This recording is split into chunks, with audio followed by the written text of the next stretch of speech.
Imagine a child born in a tribe 5,000 years ago. Now imagine a child born today in a skyscraper hospital. Different places, different times, different languages. Yet, both feel fear in the dark. Both are drawn to heroes in stories. Both dream of unknown lands and strange beings. How? Why? Carl Jung believed the answer lies deep beneath our conscious mind, in a hidden structure he called the collective unconscious, a psychic blueprint passed down through generations. And at the heart of this collective unconscious exist the archetypes. But what are archetypes? They are not just characters. They are living patterns of energy, embedded in the very fabric of the human psyche. Universal templates that shape how we think, feel, and act. They are the mother, the hero, the rebel, the lover, the sage, not as storybook figures, but as internal forces. You don't learn to recognize a mother. You're born with an image of her already within you. You don't invent the idea of a hero. It awakens in you the first time you're faced with adversity. These archetypes are not fiction. They are psychological instincts, just as real as hunger, fear, or desire. They show up in your dreams. They speak through myths, religions, and fairy tales. They appear in art, in films, in the faces of strangers. They are timeless. They are transpersonal. And they have a goal: to push you toward wholeness, to help you become not just a person, but a complete human being. Carl Jung once wrote, "Archetypes are the hidden foundation of human life. They are the rivers beneath the ground that shape the surface we walk upon. We may believe we are free, but these ancient forces live within us, pulling the strings of love, fear, anger, courage, betrayal, and transcendence. Until you see them, you are their puppet. Once you recognize them, you begin the journey of reclaiming your inner world." There is a part of your mind that you did not create. It was never shaped by your parents, your culture, or your experiences. It was there before you learned language, before you learned your name. Carl Jung called it the collective unconscious. Imagine an ocean, vast, silent, unseen. You are a fish in that ocean, but like the fish, you have no idea you're swimming in water. This is how most people live, blind to the psychic sea they are submerged in, a sea that binds every human soul across time, race, and geography. The collective unconscious is not your personal memory. It is far older. It's a psychic inheritance, passed down not through blood, but through consciousness itself. Just as your body carries the DNA of countless ancestors, your mind carries their stories, their fears, their symbols, their longings, all encoded into archetypes that whisper beneath the surface of your awareness. You were not taught to fear the dark, yet you do. You were not trained to be drawn to fire or sky or circles, yet you are. Why? Because these are the primal codes of meaning. They are not learned, they are remembered. You've never met the hero, the great mother, or the wise old man, but you know them. Deep down, you recognize them, because your soul has seen them before. They live in mythology, they breathe in your dreams, they animate every great story ever told, and every secret conflict inside your heart. The collective unconscious is not mystical fantasy. It's the missing piece in understanding why humanity across cultures has told the same stories for thousands of years. Pyramids were built in Egypt and in Mesoamerica, without ever touching each other's civilizations. Flood myths exist in Babylon, India, and the Bible, told by people who never cross paths. Coincidence? Or a shared psychic foundation? Jung believed it was the latter. This is what makes you human, not just your ability to think, but your ability to inherit meaning, to resonate with eternal symbols, to dream not only your own dreams, but the dreams of all mankind. Until we understand this shared unconscious, we will keep thinking we are isolated islands, when in fact, we are all waves of the same ocean. There is a part of you that you don't want to see, a part you deny, a part you hide not only from the world, but from yourself. Carl Jung called it the shadow. It is not evil. It is not a demon. It is simply everything you are, but refuse to accept. Your jealousy, your anger, your lust, your cruelty, your shame, your insecurity. The shadow is born the moment you say, "I'm not like that. That's not me. Only bad people feel this." But the truth is, whatever you refuse to look at doesn't disappear. It festers, it hides, and then it finds another way to surface. In your outbursts, in your self-sabotage, in the people you judge most harshly. You've seen it happen. The kindest man suddenly explodes in rage. The loyal partner cheats without understanding why. The spiritual seeker becomes addicted to power. This is not weakness. This is the shadow, breaking through the cracks.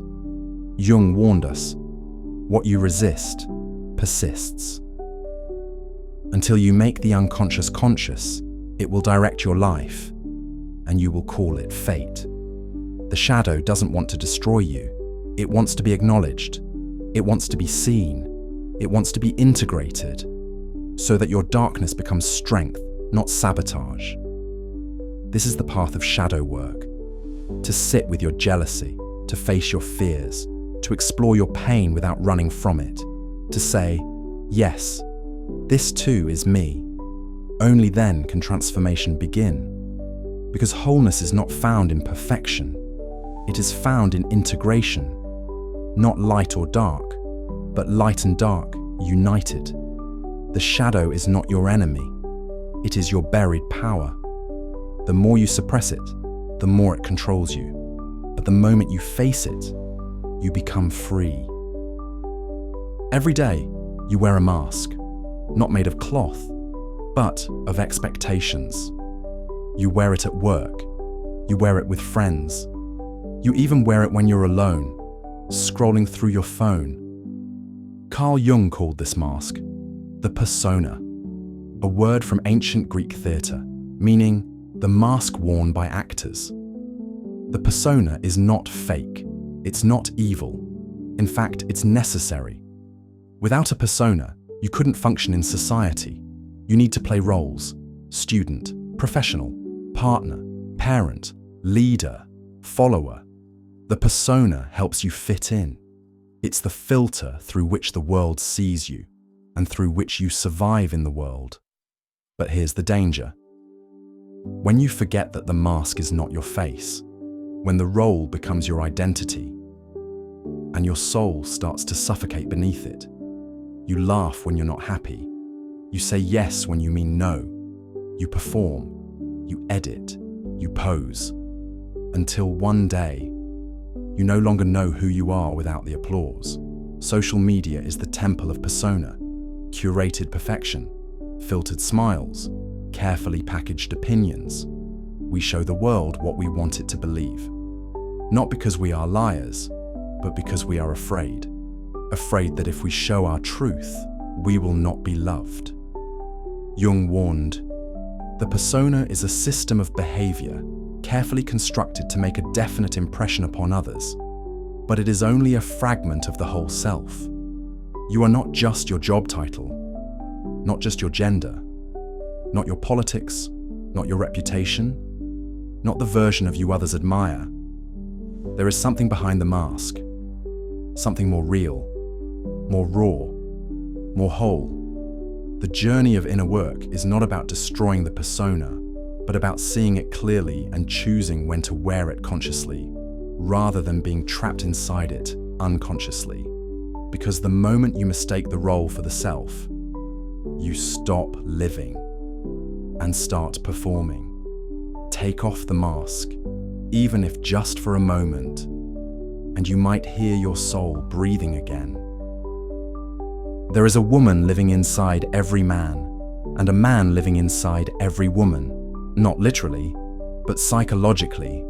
Carl Jung called them Anima, the feminine soul in man, Animus, the masculine spirit in woman. These are not just gendered traits, they are archetypal energies, inherited images of the other, residing deep in your unconscious mind. You may never see them with your eyes, but you feel them, you project them. Every time a man falls in love with a woman who seems mysterious, ethereal, or too good to be true, he is not falling in love with her. He is falling in love with his own anima, the ideal feminine image within him, onto which he has painted the face of another. And so begins the illusion, the fantasy, the obsession, the heartbreak. Because no real woman can live up to the goddess you've projected onto her. No human can fulfill what only your soul can integrate. The same happens with women. When a woman is drawn to the strong, intelligent, unshakable man, often she's not just seeing him, she's seeing her own animus, her inner masculine, reaching out through projection.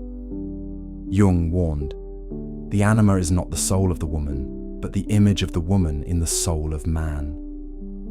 And the animus is the mirror opposite.